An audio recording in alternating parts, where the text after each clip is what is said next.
అవసరం ఉంది, అక్కడే ఉన్నాడు.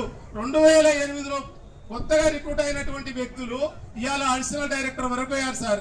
ఎంత అన్యాయం అంటే మా రాజేశ్వరి గారు, పద్మ మేడం, చాలా మంది, శంకర్ సారు, ఎంతమంది, రామారావు, చాలా మంది మనోళ్ళు, 36 మంది ఉన్నారు సార్. ఇప్పుడు వీళ్ళు 2005లో సీనియర్లు, 2008 ఇప్పుడున్న డైరెక్టర్లు, జాయింట్ డైరెక్టర్ కంటే సీనియర్లు.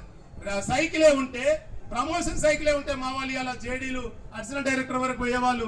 దయచేసి మా హెడ్ మాస్టర్లకు జరుగుతున్నటువంటి ఒక అన్యాయమైనటువంటి సర్వీస్ రూల్స్ లేవనే సాకుతో జరుగుతున్న ఈ అన్యాయానికి పరిష్కారం మీరు చూపగలరు.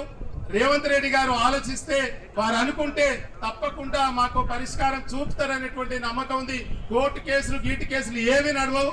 మీరు అనుకుంటే, ముఖ్యమంత్రి గారు అనుకుంటే, చిత్తశుద్ధి ఉంటే ఏదో ఒక దారిలో మాకు ప్రమోషన్లు వస్తాయి.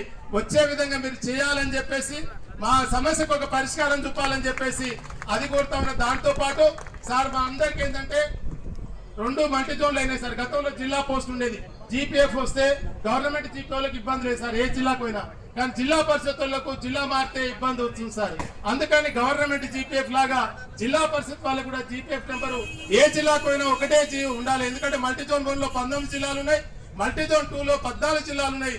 చాలా ఇబ్బంది అవుతుంది మల్టీ జోన్ లెవెల్. కాబట్టి జీపీఎఫ్ నెంబర్ సమస్య కూడా గవర్నమెంట్ జీపీఎఫ్ అందరికి ఇచ్చే విధంగా కూడా మీరు ఒక పరిష్కారం, దాన్ని కూడా ముఖ్యమంత్రి గారితో మాట్లాడాలని చెప్పేసి కోదండరామ్ సార్ గారు అనుకుంటే తప్పకుండా మన సమస్యకు, ఎందుకంటే 2003లో డిప్యూఓలు వచ్చినాయి, 2005లో ఎంఈఓలు ఇచ్చారు, కానీ డిప్యూఓలు ఇవ్వలేదు, ఇప్పటి వరకు డిప్యూఓలు కాలేదు.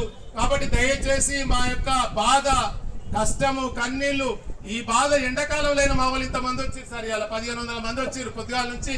మీరు వస్తారు, మా జేఏసీ చైర్మన్ వస్తాడు, మా కోదండరామ్ సార్ వస్తే ఒక పరిష్కారం దొరుకుతుంది అనేటువంటి ఆశతో మేము ఉన్నాం సార్. దానికి ఒక పరిష్కారం మీరు చూపాలని చెప్పేసి, ముఖ్యంగా ముఖ్యమంత్రి దగ్గర చొరవ తీసుకొని సర్వీస్ రూల్స్ వచ్చే విధంగా మీరు ప్రయత్నం చేయాలని కోరుకుంటూ వారిని మాట్లాడాల్సిన కోరుతాను. Thank you.